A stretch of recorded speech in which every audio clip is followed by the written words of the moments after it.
Well, let's start with the 7.6 differentiation, dedifferentiation and redifferentiation.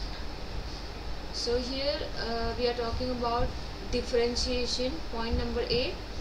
What is differentiation? So it is a maturation of cells derived from apical meristem of root and shoot, permanent change in structure and function of cells leading to maturation.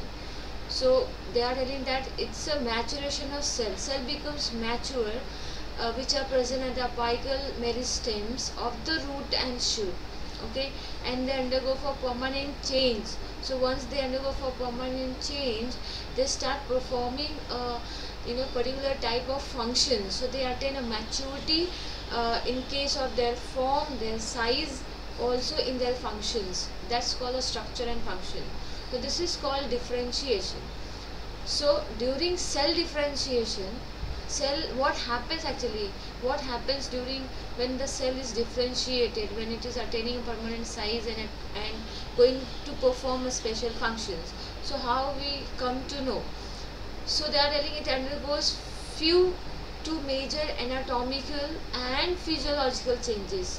So anatomical means what earlier it was looking, it will differentiate from that. It will change its size, their shapes, and physiological changes means they will whatever earlier function they were doing, now they will skip from that and they will move to the next function. Okay, so that is called physiological change. There are changes like if it is a xylem, it becomes a xylem, then it starts conducting water.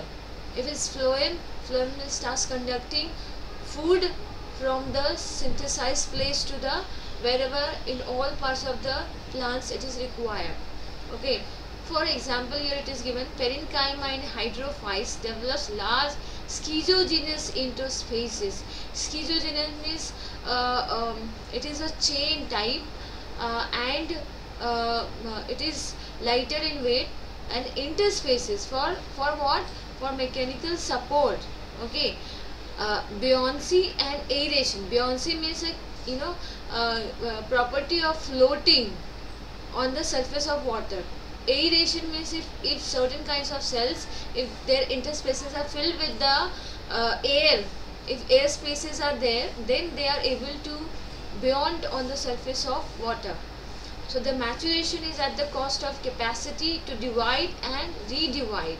Okay, so once they divide and then they redivide, and finally what they do, they becomes mature and stop dividing. So this is called differentiation. So if I again explain it, how does it is, this is something they are talking about the hydrophytes, this particular area. So if suppose this is the root, okay, and this is the root and this is the apex, that is a meristematic region. Okay, so this is meristematic region of what? Region of cell division. So when you look at this, so this particular cell, if I take it out like this is a meristematic cell, they will start dividing. So this has a capacity to divide and redivide. So once they expands and after this they stop dividing and there is a just linear expansion takes place. Okay, and then at this stages what happened finally here, the cells changes its shape, size, so this is called differentiation. They are still differentiating, and finally this is a differentiation.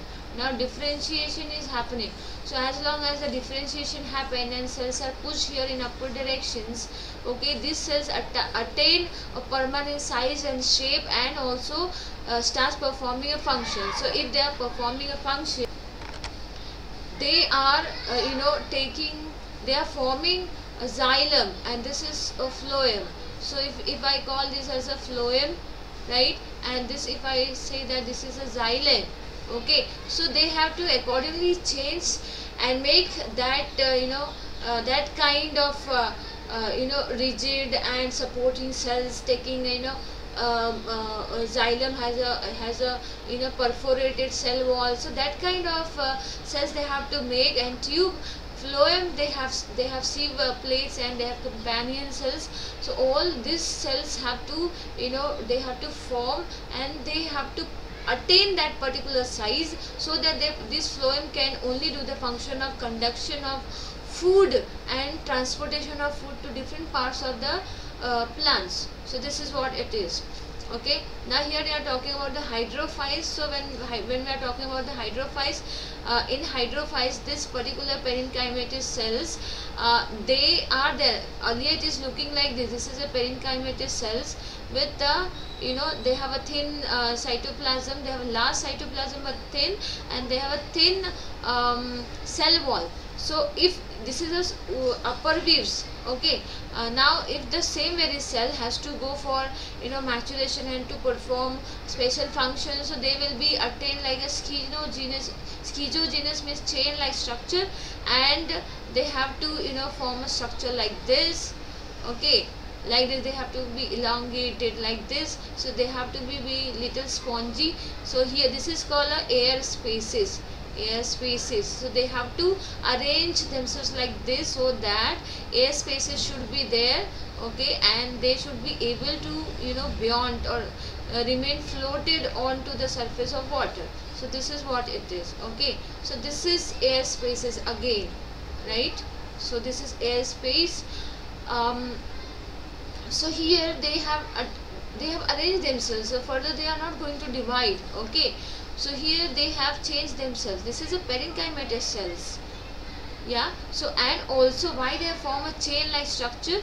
Because of the mechanical support. Why it is so? Because they are in the water, so water has a wave currents, they have waves of their own. So these can harm the plant. This can even break these chains. Single chains are there that can be broken. So plants are prone to be broken off, get separated, fragmentations are there. It happens.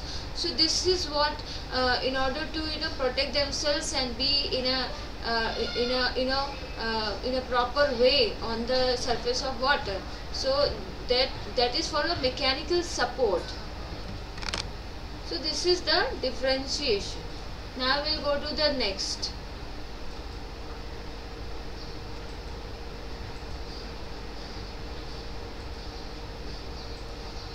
We'll see de-differentiation. So if you hide this one, and it's differentiation, but it is de-differentiation. Now what does it mean? The living differentiated cell which has, they are telling not dead, it's still living, and they are differentiated, they have already been differentiated. Okay, this cell has lost the capacity to divide. So already differentiated cells, once they have matured and they are performing a special task or function, they are lost with their dividing capacity. Okay, they are no longer going to undergo for division. So these kind of cells has the possibility that they can again go for the cell division. Okay, as per the need. Okay, they divide. So thus permanent cell undergoes de-differentiation and becomes meristematic. Meristematic means which has the capacity of dividing and redividing. Okay, so for example is what? Interfascicular cambium and cork cambiums are formed from parenchyma cells between vascular bundles and innermost layer of the cortex respectively. So if this interfascicular cambium is what? Interfascicular cambiums are which are present between the vascular bundles. Okay, that is called interfascicular cambium. And what is cork cambium? Cork cambium, it is said that innermost layer of the cortex. So if I show you diagram, you will be more clear that what these are telling actually. Well, let's see here in this anatomy. It is a TS of dicotyledonous stem, Helianthus annus. Now what is this? Now here it is very well given. Now you can just see here. This is the trichome. Okay, multi-layer. It is a epidermal hair.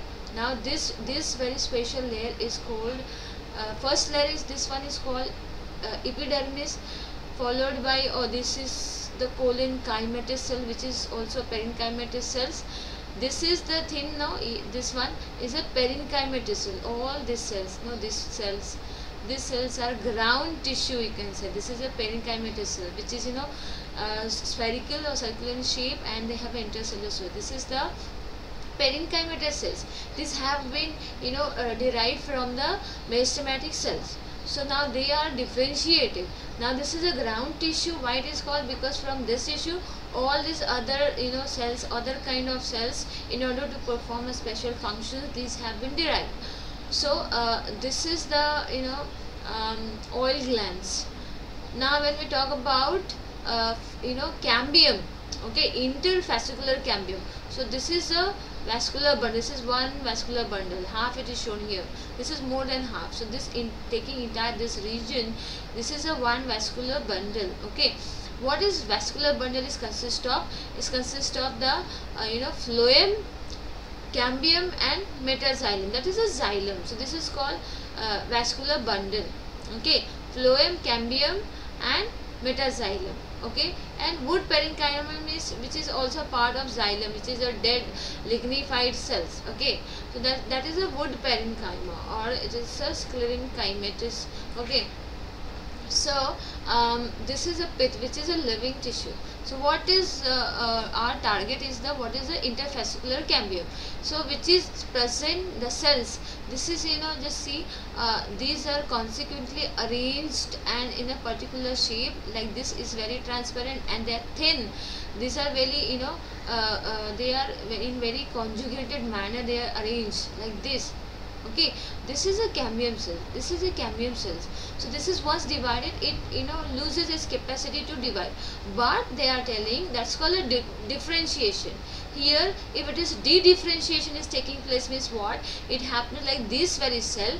It undergoes when the cell's diameter got increases as per the requirement. What is going to happen? The upper layer of this phloem, or sorry, the cambium, it divide uppermost, this very half of this divide, it keeps on adding the phloem. So newly formed phloem will arise here. At the very lower side, what is going to happen? The lower side of the cambium will divide, divide and give rise to this xylem. So if it is a first xylem is the addition is taking place from here, so smaller, bigger and biggest, like this. So this is kind of arrangement and kind of a origin of the xylem. So if it is in the middle, it's called metaxylem. So these metaxylem are coming from this cambium. So this particular cambium is called what? Is called a interfascicular cambium. Now if you are going to ask about what is core cambium, so this is the epidermis, maybe it has a second layer again. Then this is a cortex region. This is also cortex. Okay, but what is the difference between these two? You can see it has a little thicker wall, it's called a collenchyma. This is a parenchymatous cell. So here sometime same this kind of cells are arranged here, they are found here. So this kind of cells, when they are present into this layer, into the cortex, that means they are going to increase the girth of the stem. Okay, so that is called a cork cambium. So it is when it is done, when it is required by the plants. Okay, so this very thing is given. Now third one, C, is given redifferentiation. So as I shown you the diagram, you must be clear that what it is. The cells produced by de-differentiation once again lose the capacity to divide and mature to perform specific function. So they are telling already the cells which have been formed by de-differentiation, that particular cell, when it is needed by the plant to go for further division, then that again undergo for division and then stops dividing after attaining a particular size. So that's example is given secondary xylem and secondary phloem. So it was shown in a diagram. Okay, secondary xylem and secondary phloem, these are formed by de-differentiation, de-differentiated cambium.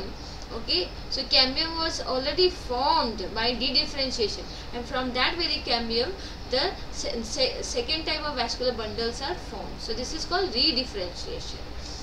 I hope that this is clear. Now we'll go to the next 7.7, what is called developments. Okay, so it is very easy to understand, but you have to remember it very well, that what are the steps. Okay, so it refers to the order means first this has to happen, seed germination, then meristem has to undergo for cell division, then when the cell is divided, it has to go for the plasmatic growth, a lot more quantity of the cytoplasm has to form, the the cell organelle has to be double or maybe enlarge in their volumes, so a lot more synthesis has been done inside the cell. Okay, then cell has to elongate as to their content proportionate, they have to be elongate. Then once they elongate, they become, their linear expansion takes place and has been over, the cell has to again become mature to attain a permanent size and shape, then it is called mature cell. Once it is matured, it will remain for a longer period of time to perform same very kind of function. Then there are certain ages, after lot more duration of time, the tree or the plant becomes very old, then it reaches to the senescence, means old age, and finally they not able to perform the function, they died, means they achieve to death. Okay, so this very sequence has to be followed. That's why now once you have understood this sequence, then you will be able to understand this. So it refers to the ordered or progressive changes in the shape, form and degree of complexity. Degree of complexity means what? You have to understand that earlier it was simple, then it becomes little complicated, more complicated and complicated, and so on, in order to perform different kind of function. Okay, so it includes all the changes occurring in sequence from germination of seed up to the senescence or death during the life cycle of plant. So thus the development includes what? Growth, morphogenesis, maturation and senescence. So these steps you have to remember in a sequential order. Growth, morphogenesis means what? It's a development of the organs, okay, different parts of the organ. Maturation, and maturation means cell will no further differentiate, it will perform same function, and it goes to the senescence, become old and finally achieve to death. Okay, so this you have to see. So this is called development. Now next we are going to talk about 7.8, that is called plasticity. Now what it is? It is the capacity of being molded, formed or modeled. Okay, this something has to be molded or has to be formed or modeled. So it is the ability of plant to form different kinds of structures. See, plasticity doesn't mean that it has to be, in simple language, simple English, if you recall the memory of plasticity means something is rigid and have the fixed shape. It's not. In biology, it has a different meaning. So the plasticity means the plant has to change itself with respect to their, the structure. So with response to the different environmental or internal stimuli, so whether it be external stimulus or it be internal stimulus, the plants has to change in their structures in order to adapt to the particular environment and the surrounding in various phases of life. Okay, so if anybody, if it is rigid, if they are rigid in and if they want to survive, so it doesn't work. Okay, so if you want to survive in the environment, you have to change, you have to respond according to the stimulus given by the environment or from the internal stimulus, then only the life will be possible. Okay, so similarly same way things happens with the plants also. They have to change at different phases of their life cycles. Okay, so that's called a plasticity. So in many plants, juvenile stages and mature stages show different forms of leaves. So juvenile means, which we say is adolescence, that's called a juvenile. So in plants we are referring the term juvenile, and mature is the same. Okay, so when they mature means when they become adult. Okay, so stages show different forms of leaves in the same plants. For example, in coriander leaf, if you look at this, heterophyly means different, phyly means leaf. So different kinds of leaves comes, which is primarily it is seen in most of the very baby plants. So when baby plants comes, or there are certain plants look similar, the leaves become very similar, looks very similar, but later on when they grow, then we come to know, okay, this is this plant. Okay, so at very earlier stage you cannot determine, but later stages as they grow, and by the time as they grow, they faces different kind of stimulus, as their changes from inside and outside takes place. They receive different kinds of lights, water, nutrients, water, carbon dioxide, different kinds of, so there are different factors, so that has an impact on the plant. So accordingly they give rise to different structures of the leaves. So this is a juvenile plants, and when they become adult, then you just see their structures is little, here 2 it was, here it is 3, and then it is more deformated form. Again you will see terrestrial habitat means these plants are terrestrial habitat plant. So the leaf, when they become fully adapted and adult, then is totally different and the fixed shape. Okay, but during their lifetime till they have not grown fully, they have to go for structural changes. Now they have shown here water habitat plants. This is a heterophyly. So when these plants were very young, the leaves will looks like this, and as soon as they grow up, after certain time, so this very leaf will be of different shapes. So this is called heterophyly. So this is called a plasticity. So heterophyly in cotton, coriander, larkspur, that's called delphinium. Okay, this is the example. So I'll show you the pictures of it. The environmental heterophylus is shown by Ranunculus flabellaceacis. Okay, flabellaceacis.